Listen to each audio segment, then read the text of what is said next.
haleluya. Serukan haleluya, saudara. Shalom. Selamat siang Bapak Ibu dan saudara yang terkasih dalam Yesus Kristus. Selamat berjumpa dengan saya. Nama lengkap saya tadi udah disebutin berkali-kali sama Bapak saya. Kalau nama yang biasa orang kenal ya Tessa Kaunang aja. Dari ujung sama akhirnya, ujung sama ujung aja diambilnya. Puji Tuhan, siang hari ini saya bisa hadir di tempat yang luar biasa ini.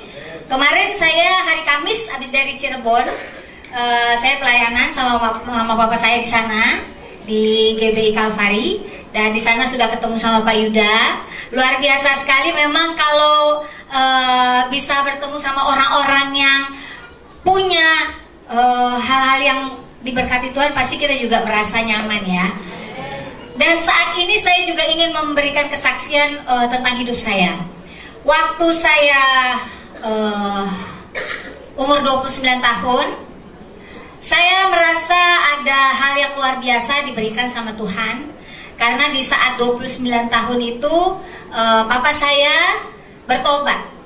Papa saya bangkit lagi dari dosanya, dosa perselingkuhan, dan itu terjadi selama 29 tahun.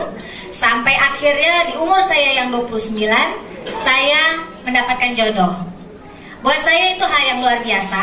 Karena kalau menurut perhitungan, mungkin ya bisa dibilang manusia normal atau wanita normal umur 29 udah lumayan agak mulai deg-degan untuk menikah gitu. Karena kalau misalnya lebih dari 30 menurut kita itu sudah agak terlambat. Tapi sebenarnya kalau menurut saya sekarang umur tidak ada masalah.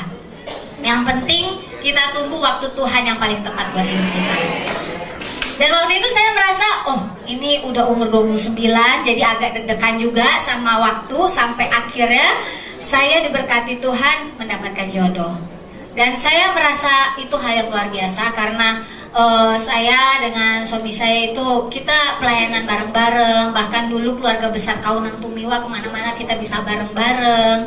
Memang ini adalah hal yang menurut saya itu adalah bayangan saya, harapan saya dalam hidup saya.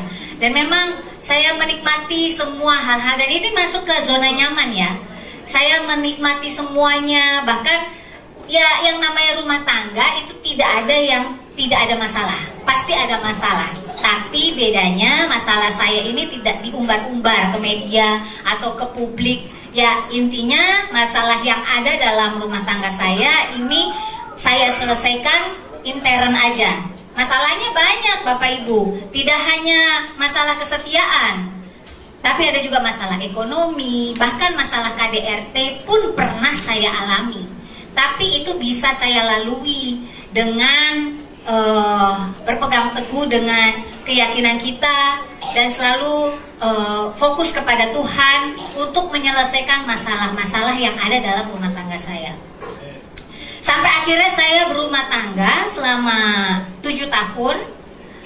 Dan mulai ini masalah yang menurut saya paling fatal. Karena ya saya sudah melewati beberapa masalah yang tadi saya sebutkan. Kemudian tiba-tiba suami saya ini jatuh lagi ke hal yang lebih parah lagi, yaitu narkoba. Dan dia mulai jarang pulang di saat-saat terakhir di 7 tahun pernikahan kita. Sampai akhirnya saya juga selalu ini ya konsultasi sama mama papa saya. Dan mereka selalu katakan kepada saya, jangan fokus sama orangnya, fokusnya sama Tuhan. Kalau fokus sama Tuhan, nanti Tuhan yang akan jamah orangnya. Jadi Tuhan yang akan bawa kembali suami saya pulang. Jadi saya cuma doa, diem aja gitu. Dia pergi nggak pulang, saya nggak tegur, saya diemin aja maksudnya saya. Sampai Tuhan yang jamah dia. Sampai juga saya ngomong sama ibunya Sandi itu. Memang Sandi ini lahir secara Muslim. Kemudian umur 2 tahun, ibu bapaknya cerai. Dan pada saat SMA, Sandi ini ingin ikut tinggal sama bapaknya sampai akhirnya masuk Kristen. Jadi bukan saya yang mengkristenkan, saya ketemu sudah Kristen. Jadi selama dia hidup, dia sudah pindah keyakinan itu di SMA. Dan saya kasih tahu sama ibunya Sandi gitu, Ma tolong kasih tahu sama Sandi untuk kembali ke keluarga, untuk bertobat, supaya dia ingat bahwa dia itu punya anak-anak. Dan saya nggak ngerti bagaimana cara ibunya ngasih tahu dia, sampai akhirnya suatu saat, seingat saya itu hari Selasa, Sandi pulang, dan dia ini hanya pengumuman, bukan diskusi, bukan ingin cari solusi, tapi dia pengumuman. Dia bilang, Man, aku hari Jumat mau mualaf. Saya nggak ngerti kenapa dia bisa berpikiran seperti itu, tapi saya tidak menghalangi. Saya bilang, oh ya udah, kalau emang itu mau kamu, silahkan. Saya tidak pernah membenci atau melihat hal yang tidak baik di keyakinan yang berbeda dengan kita. Tapi memang pada dasarnya saya tidak pernah bercita-cita atau mengharapkan berpasangan dengan yang berbeda keyakinan. Tidak pernah ngebayangin aja gitu. Dan saya menikah dengan Sandi ini dengan satu iman, satu keyakinan. Kemudian dia berubah tanpa ada diskusi terlebih dahulu atau apapun pembicaraan antara suami dan istri. Sampai akhirnya dia berpindah keyakinan. Waktu awal-awal saya menjalani, saya pikir ya sudahlah ya, kalau dia sudah mengambil keputusan seperti itu ya saya hargai aja gitu ya. Cuman pasti ada perbedaan. Yang tadinya kita setiap pagi doa bareng sama anak-anak, malam pun mau tidur doa bareng, sekarang nggak bisa. Bahkan di tempat tidur pun di samping kirinya saya berdoa secara memegang Alkitab, di samping kanan dia berdoa secara sholat. Dan itu saya berusaha untuk beradaptasi, untuk menerima semuanya. Tapi entah mengapa dia nggak tahu pakai aliran apa, dia bilang sama saya bahwa dalam waktu 3 bulan, kalau dia tidak bisa membawa saya dan anak-anak untuk ikut dia harus pisah sama saya. Dan kalau saya ini kan saya udah bisa mengerti apa itu yang namanya keyakinan, siapa yang saya sembah, siapa yang saya muliakan. Saya bilang saya tidak pernah punya cita-cita untuk pindah-pindah agama. Saya ini dari lahir sampai detik ini Kristen, dan saya itu tidak pernah berpikiran untuk berpindah keyakinan. Meskipun mungkin dibilang ya tidak ada manusia yang sempurna, saya juga tidak luput dari dosa. Tapi saya yakin hanya Tuhan Yesus keselamatan saya dari sejak saya lahir. Karena itu waktu dia bilang seperti itu, kamu gak akan bisa mempengaruhi saya. Saya sampai kapanpun tetap memegang iman saya. Dan kemudian dia mulai masuk ke anak-anak. Dia mulai mengajari anak-anak. Saya sih mikir gini ya, dia waktu kecil dia tidak pernah dipengaruhi sama bapaknya. Bapaknya tidak pernah tarik-tarik dia, atau bahkan mungkin apalah ngomongin dia untuk pindah keyakinan, sampai pada saat dia SMA dia mau pindah keyakinan sendiri gitu ya, ikut bapaknya. Jadi saya bilang sama Sandi, kamu jangan pernah pengaruhin anak-anak. Kalaupun kamu mau pindah agama, kamu jalani secara baik-baik, kamu akan bisa tunjukkan hasilnya atau buahnya, dan nanti anak-anak pada saat dewasa bisa memilih sendiri apa yang terbaik buat hidupnya. Tunjukin aja perbuatan kamu. Tapi dia bersikeras. Dia bilang katanya, saya ini kepala rumah tangga, saya ini bapaknya anak-anak, saya ini imam, saya harus menjalankan tugas saya untuk mengajarkan anak-anak. Wah, di sini mulai berat buat saya. Mulai berat karena menurut saya anak-anak ini masih kecil. Mereka tidak bisa dipengaruhi jadi orang yang bimbang atau labil. Satu mengajarkan A, satu lagi mengajarkan B, apalagi keyakinan.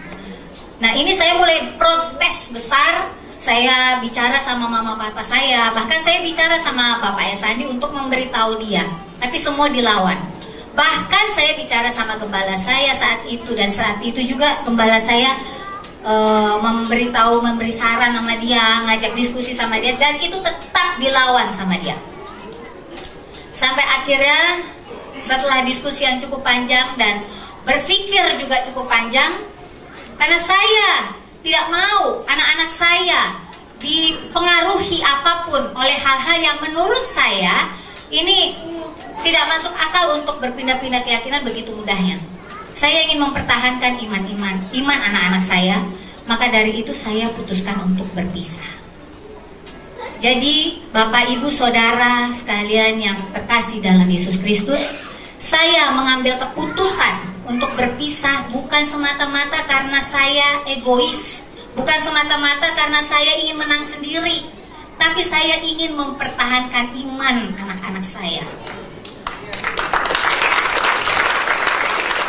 Saya yakin yang bisa mempertahankan iman anak-anak saya adalah saya yang sudah lebih bisa berpikir. Dan saya yakin juga Tuhan pelihara kita. Dan puji Tuhan sampai sekarang bisa dilihat sendiri, saya bersama anak-anak saya, kita bertiga hidup dengan bahagia, dipelihara sama Tuhan. Bahkan seperti tadi sudah disampaikan juga firman-Nya bahwa iman kami dipelihara oleh Tuhan. Bahkan hidup kami pun dipelihara oleh Tuhan. Luar biasa kan Tuhan Yesus buat hidup kita.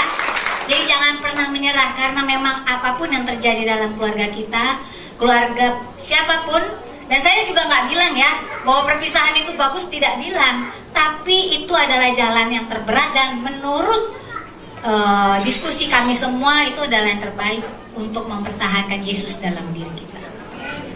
Terima kasih Bapak Ibu karena boleh mendengarkan kesaksian hidup saya. Semoga kesaksian hidup saya ini bisa menjadi berkat buat semuanya.